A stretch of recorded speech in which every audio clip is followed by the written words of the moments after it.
Hi hello friends, welcome to my channel Iniya home style. நாம் இந்த வீடியோவில் கத்திரிக்காய் காரக்குழம்பு, அதாவது எண்ணெய் கத்திரிக்காய் காரக்குழம்பு தான் எப்படி செய்கிறதுன்னு பார்க்க போகிறோம். இந்த கத்திரிக்காய் காரக்குழம்பு ரொம்பவே ஹெல்த்தி அண்ட் ரொம்பவே டேஸ்டி. ஸோ கத்திரிக்காயை வச்சு நம்ம நிறையா டிஷ் பண்ணலாம். ஸோ ஃபஸ்ட்டு நம்ம கத்திரிக்காயில் என்ன பண்ணலான்னா, ஃபஸ்ட்டு நம்ம கத்திரிக்காயை நறுக்கி அதுக்குள்ளே உப்பு, மிளகாய் பொடி இது ரெண்டையும் ஆட் பண்ணி நம்ம ஒரு 10 மினிட்ஸ் ஆர் 15 மினிட்ஸ் வந்து அப்படியே ஊற வச்சிடலாம்.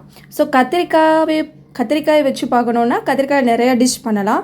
ஸோ கத்திரிக்காயில் கடலப்பருப்பு கத்திரிக்காய் போட்டு கூட்டு செய்யலாம். அப்புறம் வந்து கத்திரிக்காய் தொக்கு பண்ணலாம். அப்புறம் கத்திரிக்காய் கடையல் பண்ணலாம்.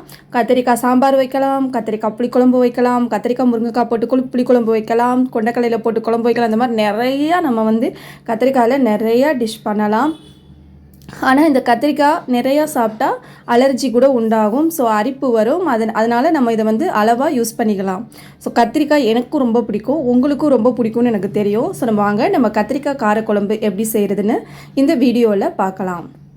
ஸோ நான் கத்திரிக்காய் எல்லாத்தையும் பேக் சைடில் கட் பண்ணி 4ஆக கட் பண்ணி அதில் உப்பு, மிளகாத்தூள் இது சேர்த்து ஒரு 50 மினிட்ஸ் வெயிட் பண்ணுறேன்.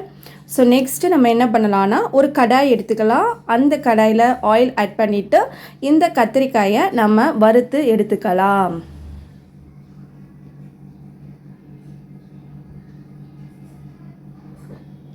ஸோ இந்த மாதிரி ஒரு கடாய் எடுத்துட்டு அதில் நம்ம எண்ணெய் ஆட் பண்ணிவிட்டு இந்த கத்திரிக்காயை நம்ம ஃப்ரை பண்ணிக்கலாம்.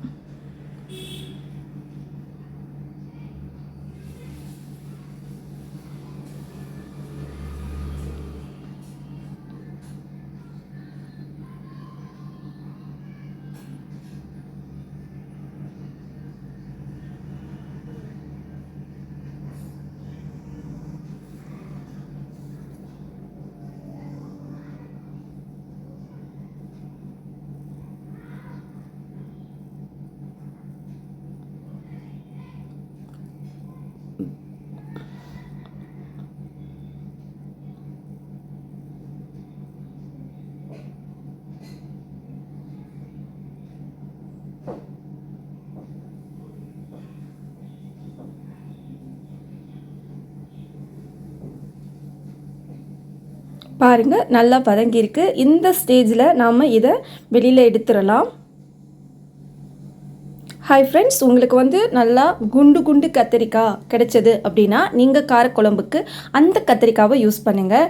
இது வந்து நான் வந்து சென்னை சைடு, எங்கள் ஏரியா சைடில் வந்து இந்த கத்திரிக்காய் தான் மேக்ஸிமம் கிடைக்கும். இன்கேஸ் வந்து குண்டு கத்திரிக்காய் கிடைச்சாலுமே அது வந்து நல்லாவும் இருக்காது, பூச்சியாக இருக்கும், குழம்பு வச்சாலும் டேஸ்டியாக இருக்காது. ஆனால் இந்த கத்திரிக்காய் மட்டும்தான் இந்த ஏரியாவில் ரொம்பவே என்ன வச்சாலும் டேஸ்ட்டாக இருக்கும். அதனால தான் நான் இந்த கத்திரிக்காவை யூஸ் பண்ணியிருக்கேன். ஓகே, நம்ம கத்திரிக்காயை வறுத்து எடுத்தாச்சு.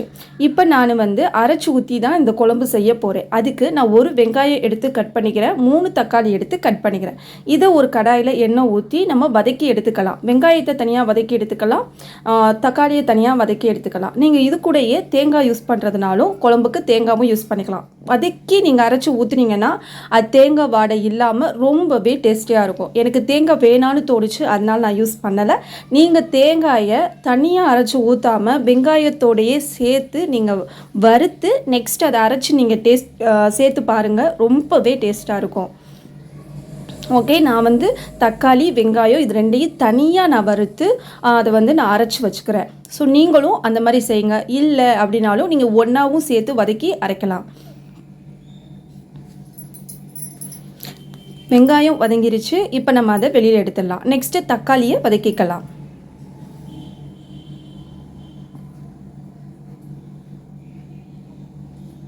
ஸோ 3 தக்காளி நான் எடுத்திருக்கேன். 3 தக்காளியை நல்லா வதக்கி எடுத்துக்கலாம்.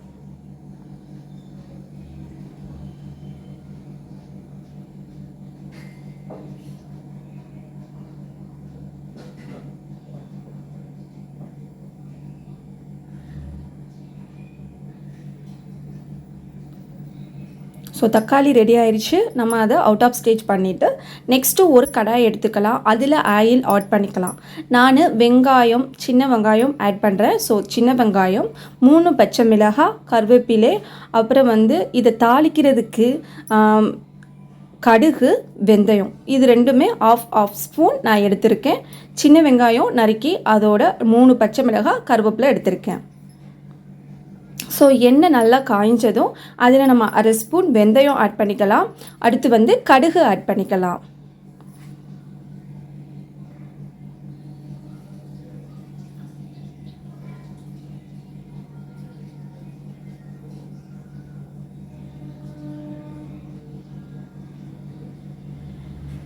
ஸோ ரெண்டையும் நம்ம ஆட் பண்ணியாச்சு. ஸோ இது நல்லா வறுபட்டுருச்சு. இது வறுபட்டதும் அதாவது கடுகு நல்லா வெடித்ததும் நம்ம வந்து வெங்காயம், பச்சை மிளகாய் அதோட வெள்ளைப்பூடும் சேர்த்துக்கோங்க. கருவேப்பிலை சேர்த்து நம்ம நல்லா ஃப்ரை பண்ணிக்கலாம்.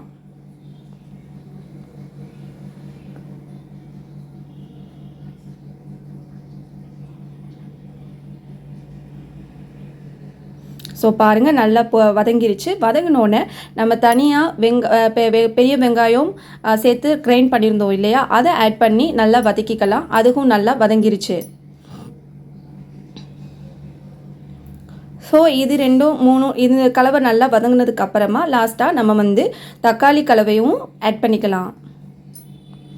ஸோ தக்காளியை ஆட் பண்ணிவிட்டு அதுக்கு தேவையான உப்பு 1 ஸ்பூன் உப்பு ஆட் பண்ணிட்டு அது நல்லா வதக்கி விட்டு மூடி வச்சுருங்க. அதோட ஆயில் வந்து நல்லா மேலே வந்து ஆயில் வந்து தெரியணும். அந்த ஸ்டேஜ் வந்தோடனே நெக்ஸ்ட் ப்ராசஸ் பண்ணிக்கலாம். இப்போ நான் மூடி வச்சுட்டேன். ஸோ மூடி வச்சுட்டு ஓப்பன் பண்ணி பார்த்தோன்னா பாருங்கள், இந்த பபிள்ஸாக எண்ணெய் ஃபுல்லாக மேலே வந்து நிற்கிது. ஸோ அந்த தக்காளி நல்லா வதங்கி வந்துடணும். நல்லா வதங்கி வந்ததுக்கப்புறமா நான் வந்து பொடி ஆட் பண்ணிக்கிறேன். ஸோ நான் வந்து மசாலா பொடி தான் ஆட் பண்ணிக்கிறேன். எல்லாமே சேர்ந்தது, அதாவது வந்து மிளகாய், மல்லி, அப்புறம் வந்து நிறையா கிரைன்ஸ்லாம் சேர்ந்ததெல்லாம் சேர்த்து தான் அதை ஆட் பண்ணியிருக்கேன். ஸோ அதை ஆட் பண்ணி அந்த எண்ணெயிலே நல்லா வதக்கிக்கலாம். இந்த ஸ்டேஜில் நம்ம வந்து கத்திரிக்காயையும் ஆட் பண்ணிக்கலாம். நம்ம கத்திரிக்காயை நம்ம உப்பு, மிளகாத்தூள் போட்டு தான் நம்ம வறுத்து எடுத்துருக்கோம். அதனால் நம்ம லாஸ்ட்டில் கூட நல்லா குழம்பு கொதிச்சதுக்கப்புறம் கூட ஆட் பண்ணிக்கலாம். பட் நான் வந்து இந்த ஸ்டேஜ்லேயே ஆட் பண்ணிட்டேன். அப்போ தான் நல்லா இன்னுமுமே அதோட காரம் வந்து அந்த கத்திரிக்காயில் போய் சாரணும். அதனால் நான் இப்போவே ஆட் பண்ணிட்டேன். இப்போ நான் வந்து ஒரு நெல்லிக்காய் சைஸ் உருண்டையில் புளி ஆட் பண்ணியிருக்கேன். உங்களுக்கு புளி தேவையான அளவு நீங்கள் ஆட் பண்ணிக்கோங்க. நான் வந்து ஒரு நெல்லிக்காய் சைஸில் புளி எடுத்து ஊற வச்சு அதையும் ஆட் பண்ணிட்டேன். ஸோ நமக்கு வந்து நம்ம வெங்காயம், தக்காளி இது ரெண்டையும் நம்ம அரைச்சி ஊற்றிருக்கிறனால குழம்பு நிறையாவே நமக்கு திக்னஸ் கொடுக்கும். அதனால தண்ணி கொஞ்சம் நிறையாவே ஆட் பண்ணிக்கோங்க. புளி, உரப்பு, காரம் இது இருக்கான்னு இந்த ஸ்டேஜ்லேயே பார்த்துட்டு தேவையான அளவு நீங்கள் பொடியோ, உப்போ, புளியோ ஆட் பண்ணிக்கலாம். பாருங்கள், உங்களுக்கு தேவையான அளவு தண்ணி விட்டுக்கோங்க. இது வந்து 4 பேத்துக்கு வைக்கிற குழம்புனா இந்த மாதிரி நம்ம அரைச்சி ஊற்றி வச்சா கூட 2-3 பேர் சாப்பிடலாம். ஏன்னா குழம்பு வந்து திக்னஸ் கொடுக்கும். நம்ம கூடவும் தண்ணி ஆட் பண்ணிக்கலாம். ஸோ நம்ம இந்த ஸ்டேஜில் நல்லா மூடி போட்டு அதை சிம்மில் வச்சுருவோம். சிம்மில் ஒரு 50 மினிட்ஸ் வச்சுட்டோன்னா அதோட எண்ணெய் ஃபுல்லாக மேலே மிதந்து வரும். சூப்பரான கத்திரிக்காய் காரக்குழம்பு, எண்ணெய் கத்திரிக்காய் காரக்குழம்பு ரெடி ஆயிரும். தேங்க்ஸ் ஃபார் வாட்சிங்.